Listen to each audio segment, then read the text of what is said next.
Le Super Saiyan, qu'est-ce que c'est? Eh bien de base, c'est une légende selon laquelle tous les 1000 ans, au sein des Saiyans, un être ayant une puissance 50 fois supérieure à celle de ses congénères apparaît. Un être que l'on appelle donc le Super Saiyan. Rappelons que c'est justement à cause de cette légende que Freezer décide de détruire la planète Vegeta, par peur qu'un Super Saiyan n'apparaisse. Pendant longtemps, le Super Saiyan original était considéré comme une figure mythique, le premier Saiyan à s'être élevé à cet état. Cependant, aujourd'hui, il n'est plus une figure mythique. On sait qu'il s'appelait Yamoshi, qu'il possédait un cœur pur et qu'il a débuté une rébellion pour sauver sa planète, mais qu'il succomba tout de même, vaincu par ses ennemis. Avec toutes les histoires de voyage dans le temps auxquelles le manga nous a habitués, certains se sont posé la question. Et si Yamoshi, ce serait pas un gars qu'on connaissait, au final?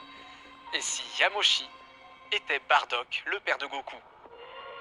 Dans l'épisode spécial de Bardock, ce dernier se fait projeter dans le passé et se retrouve sur la planète Plante, qui est en réalité la planète Vegeta 1000 ans avant les événements de Dragon Ball. Cette planète sera attaquée par ce que Bardock pensera être Freezer, mais qui se révélera être en réalité Shield, un ancêtre de Freezer.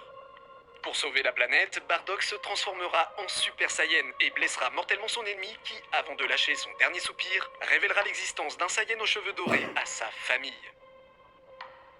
Est-ce à partir de là que la famille de Freezer s'est mise à redouter les Super Saiyans? Est-ce que Bardock serait lui-même à l'origine de la légende? Bardock serait-il le Super Saiyan original? Ce qui est incroyable avec cette théorie, c'est qu'elle pourrait même expliquer d'où vient la légende.